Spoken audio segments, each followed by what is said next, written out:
Hey guys, welcome back. Today I want to talk about something super simple, almost too simple, something that most people completely ignore, even though it's been around forever. And the funny thing is, it's sitting in your kitchen right now. We're talking about flour. Yeah, regular flour. Wheat flour, corn flour, rye flour, even oatmeal flour. Pretty much any kind you have at home can work. And I know what you're thinking right now. Flour? For plants? That doesn't even make sense. That's exactly why most people skip it. But here's the truth. Before all these store-bought fertilizers, before all the fancy bottles and labels, people used what they had. And flour was one of those quiet, powerful things that actually worked really well. And somewhere along the way, people just forgot about it. Not because it stopped working, but because it's too simple to sell. No branding, no marketing, no big promises, just results. So today I'm going to show you how I use flour when planting seedlings, and also how I use it later during the growing season as a natural universal fertilizer. And once you understand what it actually does in the soil, you'll start looking at it completely differently. Let's start with planting. You've got your seedlings ready. Tomatoes, cucumbers, peppers, doesn't matter. You dig your hole, you're about to plant, and most people just drop the plant in and hope for the best. But this is the moment where everything starts. What you put into that hole decides how fast the plant adapts, how strong the roots become, and how the entire season will go. And this is where flour comes in. I take about 1 teaspoon of flour, sometimes a little more depending on the plant, and I sprinkle it right into the hole before planting. That's it. No mixing, no complicated prep, just straight into the soil. Then I plant the seedling like usual, cover it up, water it, and let it do its thing. Now here's what's happening underground. Flour is organic matter. It's rich in carbohydrates, small amounts of protein, and trace minerals. When it gets into the soil, it doesn't just sit there. It starts feeding beneficial microorganisms, and that's the key. Healthy soil isn't just dirt, it's alive. It's full of bacteria and fungi that break things down and turn them into nutrients plants can actually absorb. Flour becomes food for that system. So instead of dumping synthetic nutrients directly onto the plant, you're building a living environment that feeds the plant naturally. And when that system wakes up, the roots respond immediately. This is why you'll notice something interesting. After planting, your seedlings don't just survive, they start growing fast. The leaves stay green, not pale. The stems don't stretch weakly. The plant looks like it actually wants to grow. That early momentum, that's everything. Because once a plant starts strong, it usually stays strong. Now let's talk about using flour during the season, because this is where it gets even more interesting. Most people only think about feeding plants with liquid fertilizers or store-bought mixes, but flour works differently. It's slower, more natural, and longer lasting. I use it in small amounts. Sometimes I just sprinkle a little bit around the base of the plant and lightly mix it into the top layer of soil. Then I water it. And again, the goal isn't to dump nutrients directly.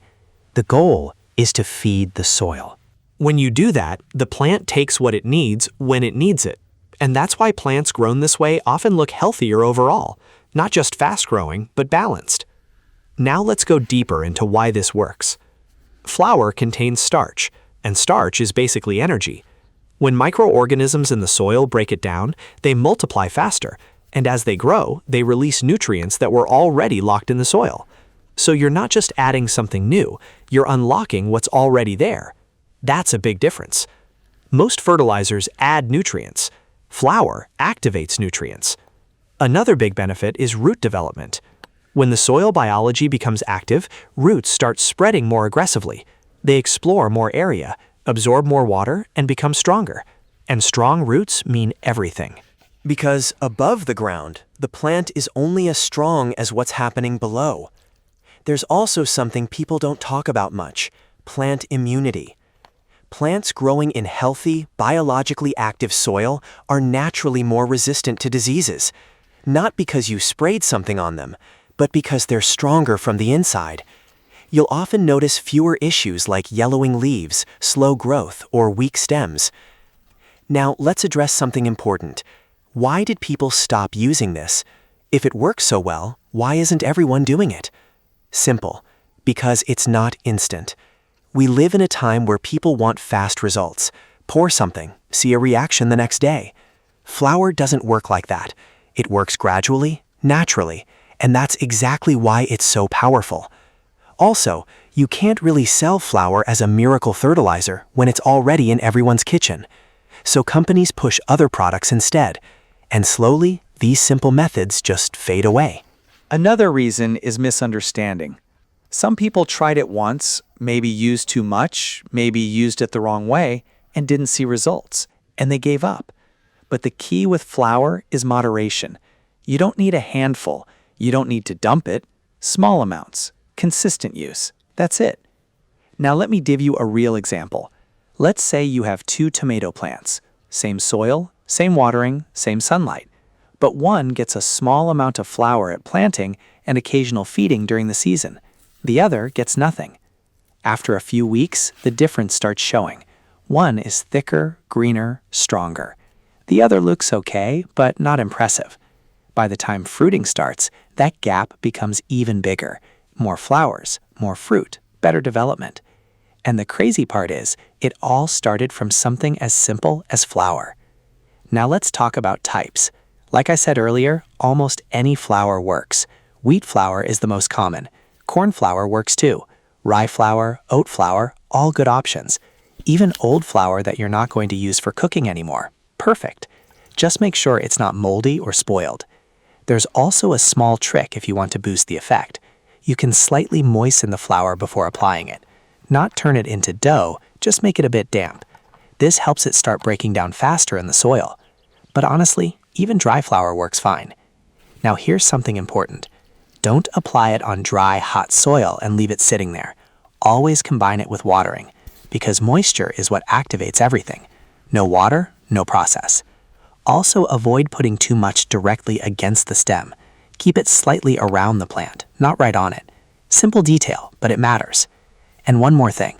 This method works best as part of a system, not instead of everything else. You still need good soil, proper watering, enough light. But flour becomes that extra push that makes everything work better. And here's the part I personally like the most. It's simple. No stress, no complicated schedules, no expensive products. Just something you already have, used the right way. So if you've never tried this, give it a shot. Start small. Test it on a few plants. Watch what happens. Because once you see the difference yourself, you won't need anyone to convince you. And yeah, I know it sounds almost too basic, but gardening is full of things like that.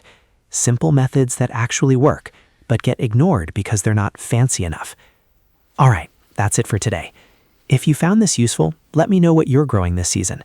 And if you want, next time I can show you another old school method that works even stronger when combined with this one. Because yeah, flour is just the beginning.